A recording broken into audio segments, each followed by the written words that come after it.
Oh. Mon amour. Oh. I need to make sure I'm comfortable though, buds, because at the moment it's not looking like it, buds. I love you so much, but I think you gotta go. You can feel it as well. Just don't jump on my interface, please. Budish.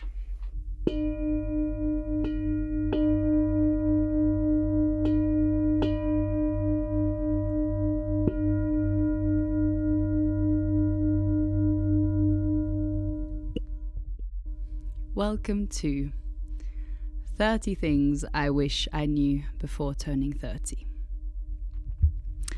I really wanted to do this video because I wrote down all of these 30 little things before I turned 30. But yeah, this is the same chapter I'm in, and I really value recording this at this moment in time, even just for myself to look back on that. And I'm very certain that if you are here, you're meant to hear some of these things. Disclaimer, these are things that really works for me. It does not mean that I know it all. It does not mean that I'm some kind of wise sage woman. Like, this is just what has worked for me. And I will put spiritual edition because it is. And I was really feeling into this, and that is what I came up with because that is my surrounding. This is the life that I've chosen. So here we go. Let's dive in because there's a lot of things to discuss. So first point is you are never alone. I started feeling this a couple of years ago. The word alone means all one. So whenever you're in places where spirit is high, which is nature, you cannot be alone. You are never alone. You are actually constantly connected to everything that's around you. And the moment you truly step into that is the moment you feel liberated because you are hugged, you are loved, and you are held. My second point. Life is too short to eat junk food.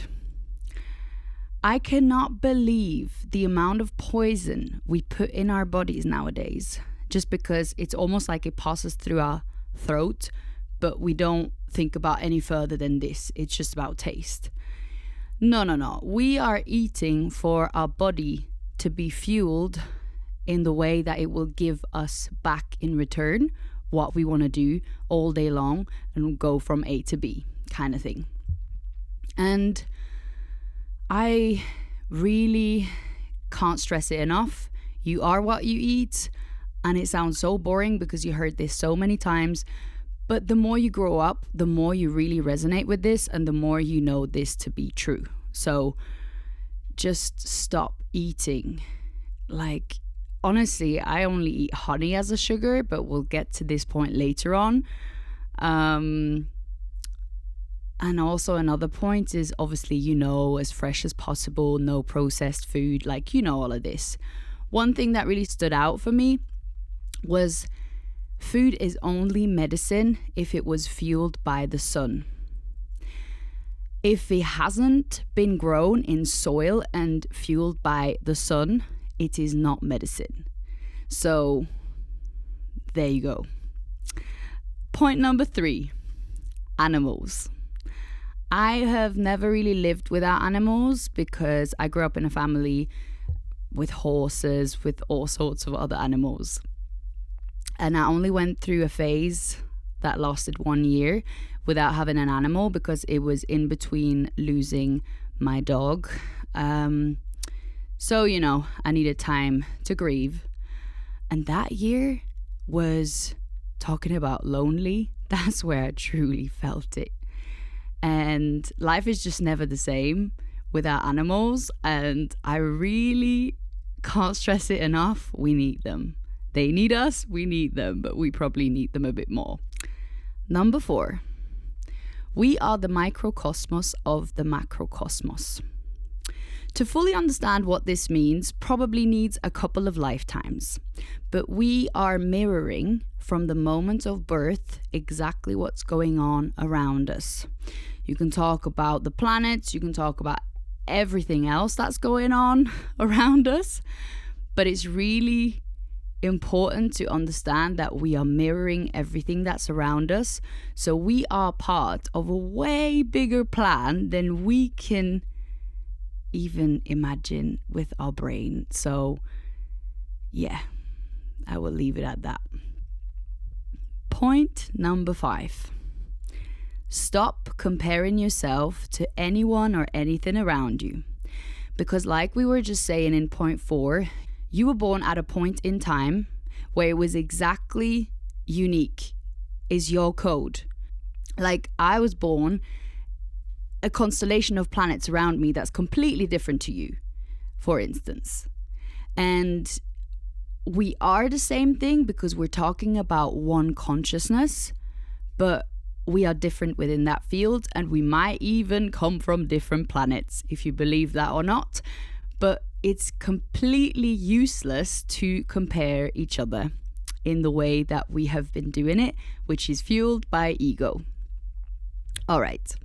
Then we come to number 6, which has to do with the unique code of our DNA. This brings me to the gene keys.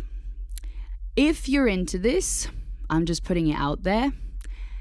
This can have such profound value in your life because it will show you specifically what your purpose is and the things you got to crack in your DNA in order to start vibrating at a higher level. Because once you crack that code, your cells no longer vibrate on the same frequency, like I was saying, and life feels completely different because you have opened your senses and you've essentially entered a whole new reality. So Richard Rudd has come up with the gene keys. Maybe have a look. Very profound wisdom. Number 7. Conspiracy. So the word conspiracy is con, which means with in Latin, and spirare, which means breath. So essentially the word means we are breathing truth into each other. We are sharing the truth. I think I would really recommend contemplating everything you have ever been taught about the reality we live in. I'm going to leave it at that. Number 8. Third eye. The most mystical of all chakras.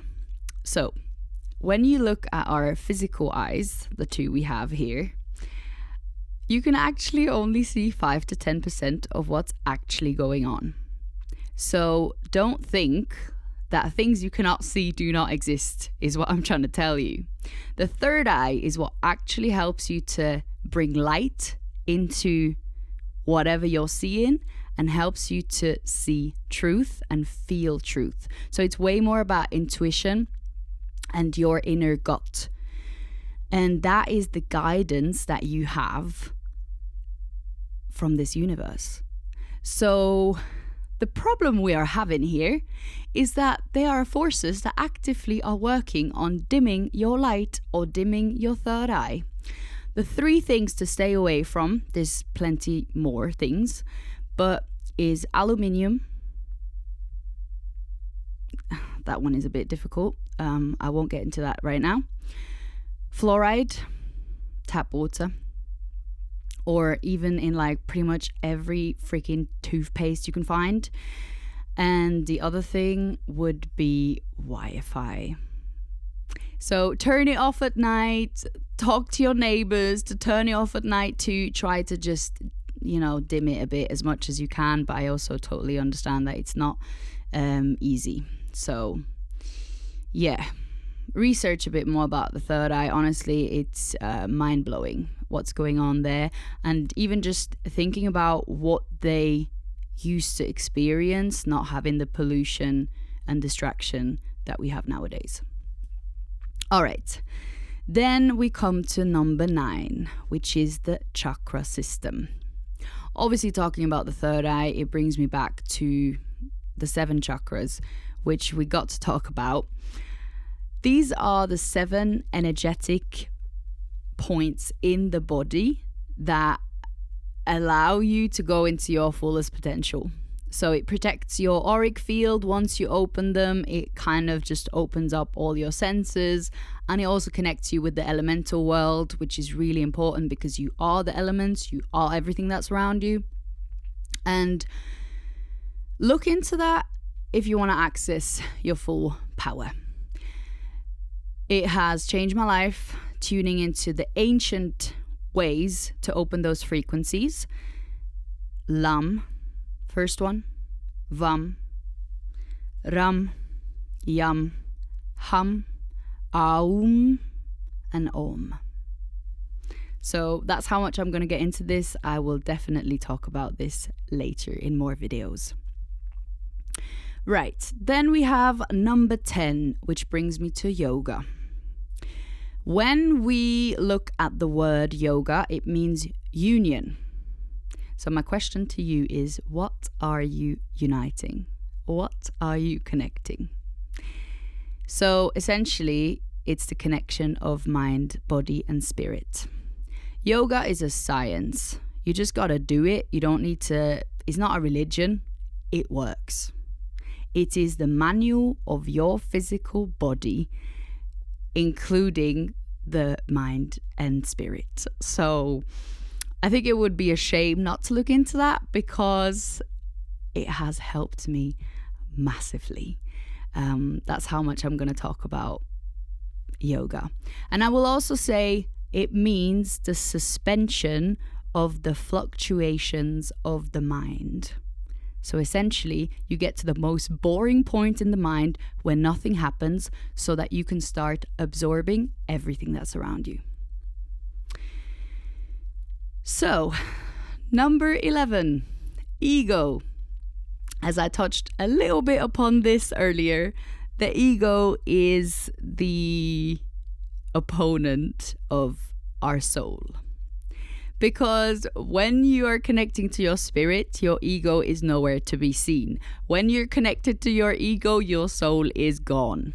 So basically what I'm trying to say is, you really got to know how to also appreciate the ego, because it's the survival instinct and it really helps you to stay alive in the physical body that we're in.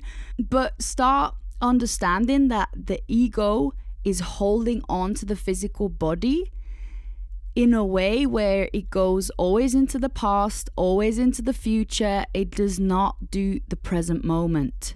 Because when you align in the deepest form in terms of the present moment right now, you are connecting with spirit and you are connecting with eternity.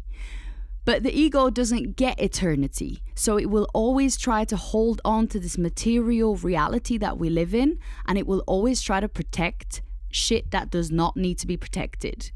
So yeah, start appreciating the ego for the good stuff, but also start being aware when the ego comes in, because it's not helping you sometimes. Like it hasn't helped me a lot of the times, and it still shows up, so you know, gotta deal with that. Number 12, the heart, anahata.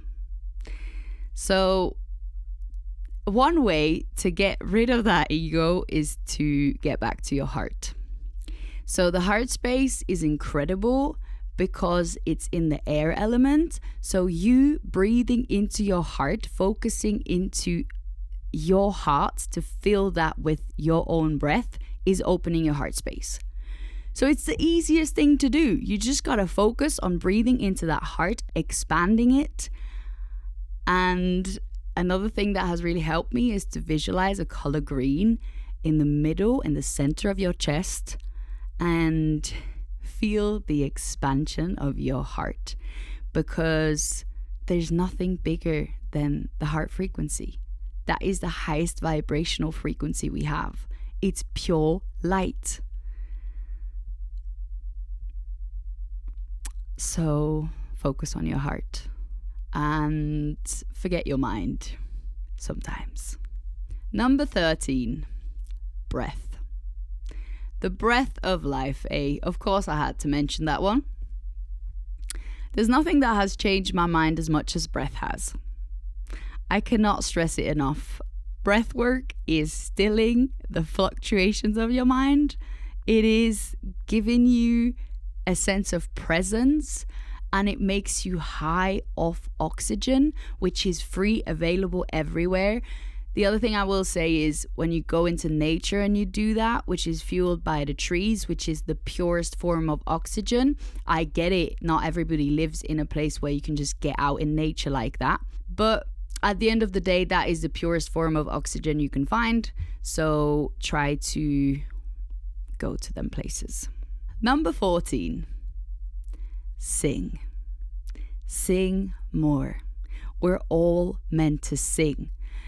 I'm a singer, so obviously I'm going to say that. But honestly, singing is for every single human being on this planet, because the vibration that goes through your throat is elevating you. It is also bringing you to truth, because the throat chakra is truth. So once you open that one up, you have no separation between who you are, what you feel, and what you're here to do. Like, the things you say are directly linked with purpose, with spirit, with your heart. So there's just nothing more beautiful than that, because you really step into your own truth, and that feels better than anything else. Number 15, water. Water is life again, but it's this very mystical element that some even say God is water. So get this, 2/3 of our body is water. 2/3 of the earth is water. We are influenced by the moon. So already there's a massive connection there with the water element. And you consuming good water is what your body needs. So no more tap water. If you can't do it any other way, boil it at least, But really, I've been living off grid and I have my own well. And honestly, water that has electrolytes and is alive makes you alive. And that is what water should be. It should come from the earth. It should have soaked in all of those beautiful energies and run through your body. It should not be in those fucking pipes. But this is, so at least boil it or invest in proper water, because it's really, really worth it. It also connects you to your emotions in a whole other way, because obviously if you take that water, then emotions being water is like, Right. Number 16 obviously brings me to the moon. Talking about water. The moon is the closest celestial body that we have, and it's the most important. It shows the nature of your heart and what truly, truly satisfies you. I've been living by the moon for a couple of years now, and the awareness of what the moon is doing at the moment is so profoundly helping you in your day-to-day life, because these are the energies that are around you and you can really harness them. So I'm not just talking about women here. Obviously the womb, we got the cycle being aligned with the moon and all sorts. Like, it really helps to understand your cycle as a woman, especially if you're a bit overwhelmed like I've been for many, many years, and I still am. But the power of aligning to the moon really helps, but also for every man, it's as important. So I can't recommend it enough. Chandra. Number 17. Yin and yang. Masculine, feminine. Moon, the sun. These are two polarities that we are dealing with in a day-to-day life. Always, constantly. And I believe it has been quite twisted recently, because we keep focusing on one and then the other one. But really, It is about combining the two. And it is about understanding that you have both inside of you at all times, and you are whatever you want to be. Like, you can do, honestly, this divine body has both energies, and it's about connecting the two, like I was saying. Because when you look into Kundalini awakening, something happens in the brain where your left and your right side of your brain gets connected, and there's like an electrical cord going through both of them, which is essentially this like awakening, enlightenment, whatever you want to call it, or like all the chakras aligning. It's all the same thing. And it comes with actually the beauty of combining both and really embracing both.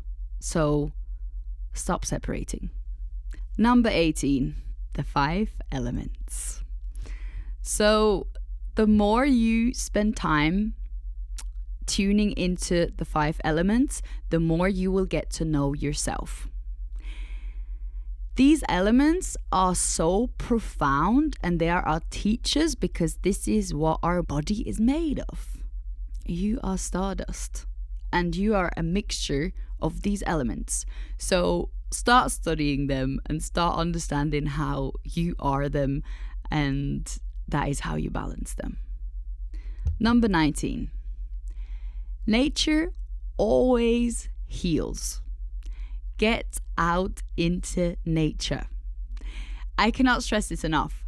You need to sit on the floor. Get rid of those benches. You need to sit on the floor, soak that mother nature energy through your body, because that is what grounds you, that is what heals you.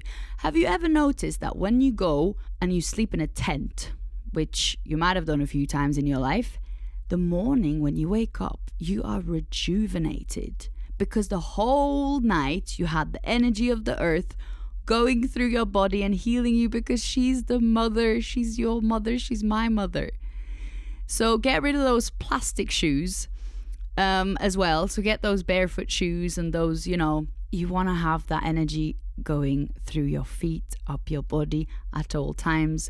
So just, take those energies in and get out into nature.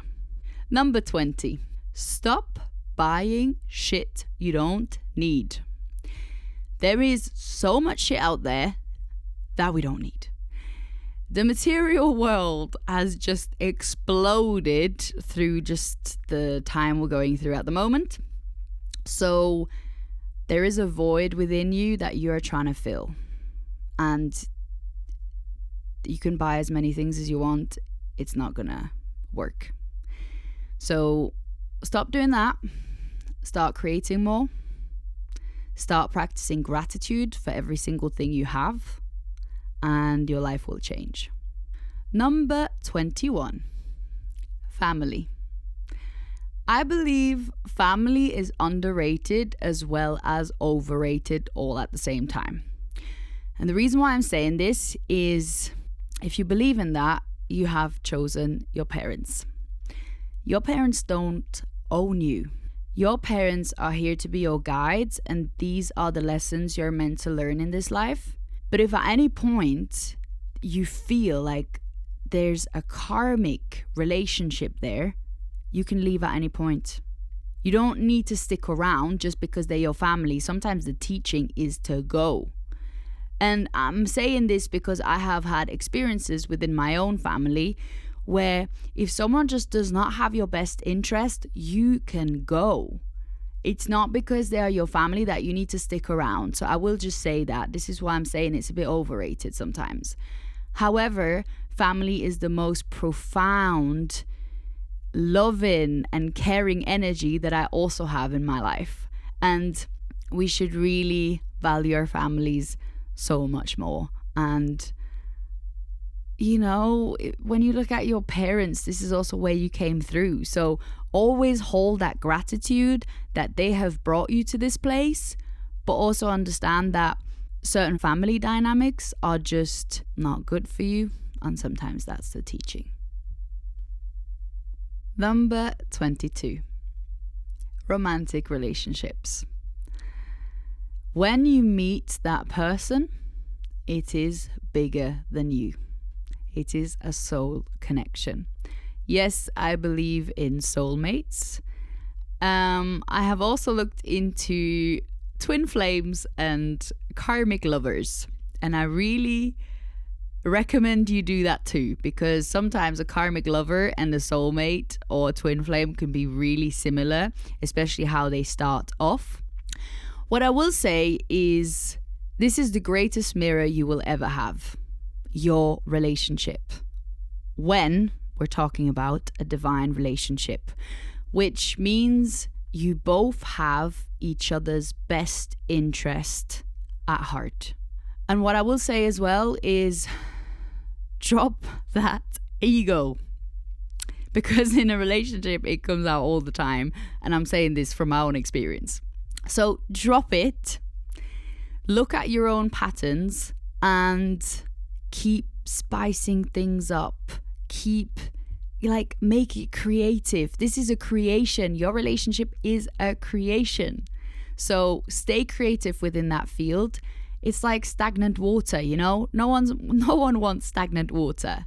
So keep getting that fresh water is what I'm trying to say.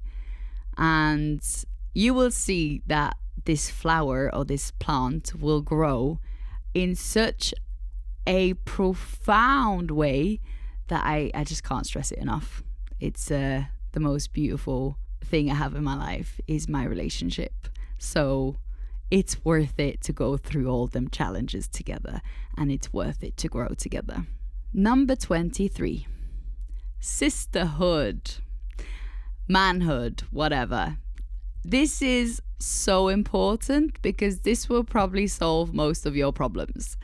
And the reason why I'm saying this is because if you have a really balanced friendships, sisterhood, all those things, you will see that your relationship also thrives on another level because you don't put all that pressure on them. They don't need to fulfill all these fields in your life. So, yeah, just don't underestimate the power of true divine friendship, because it balances everything out in your life that you didn't even know you needed.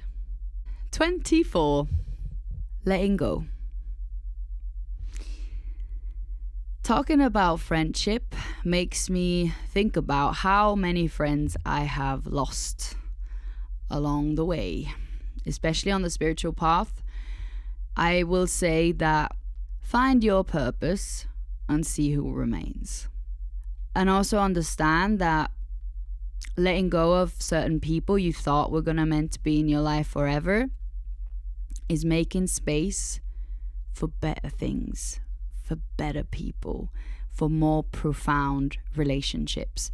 Because space is sometimes all we need in order to grow again, and grow differently.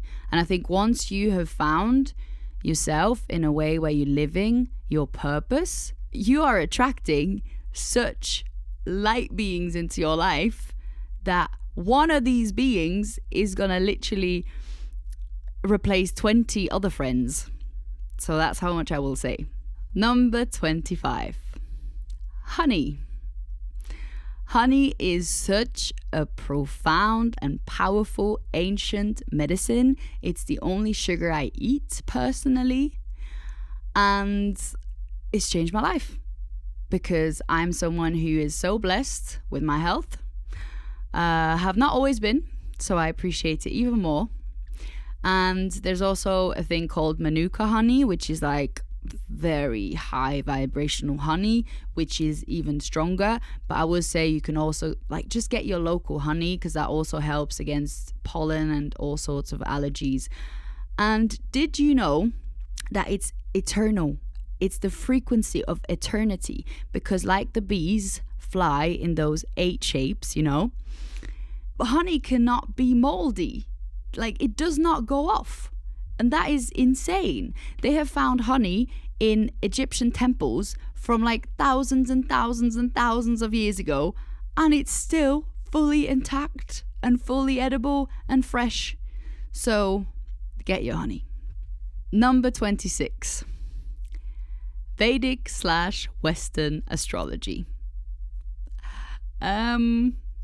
I wish I would have known this earlier, because if you're into the wisdom of planets, you should know that there is a thing called Vedic astrology, which is actually the true alignment of the stars.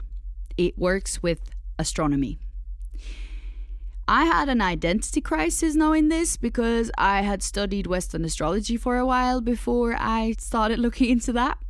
And I think you should do that too. And it's such a big topic that I will not discuss this right now. But yeah, Vedic astrology is your friend, and it will also help you massively to know yourself and know your purpose. Number 27, tarot. So tarot is the language of the universe. It's symbolism. It helps you understand how the universe speaks to you. And it's also an incredible creative tool, because I personally love writing songs with tarot. I love just getting inspired by those colors, by those themes.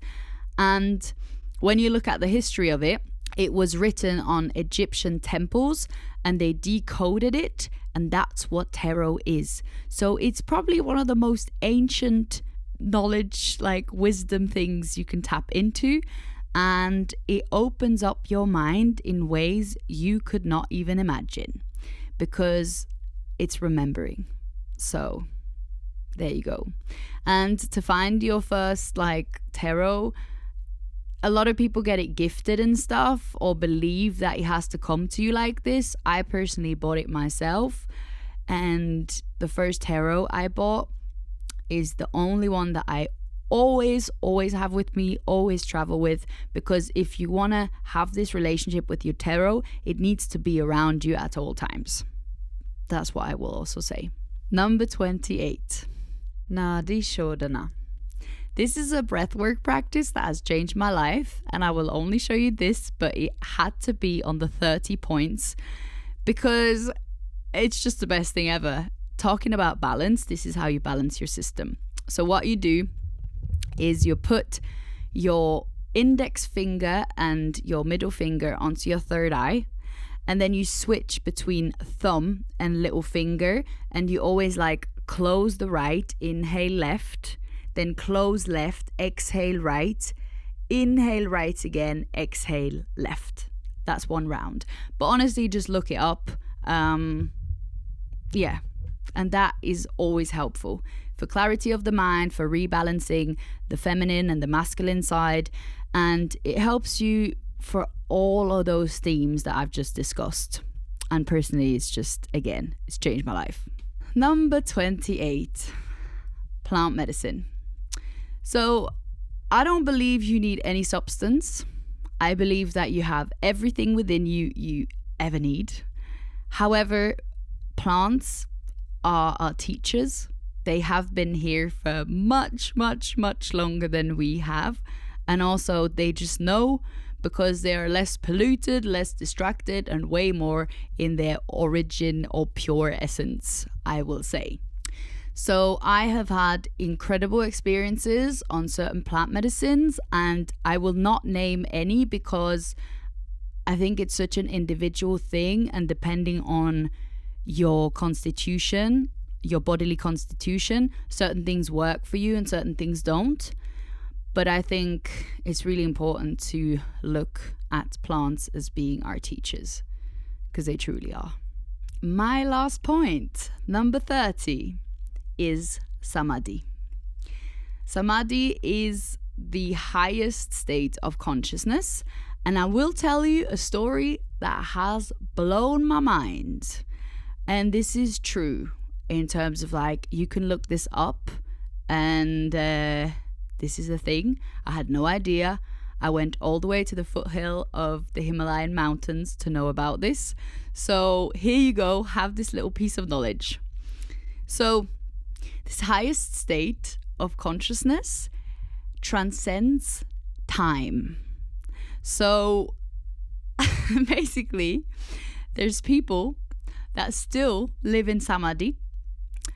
They're not physically as active as you and me right now, because they don't have water in the system like we do and blah, blah, blah. But they have self-conserved themselves, And they still live in some cages and some other places, especially in India. And basically, after their death, they never really died. So they're still in a seated position and their hair still grows. And scientists cannot explain this phenomena. So what I'm trying to tell you is there is a way that you can even be eternal.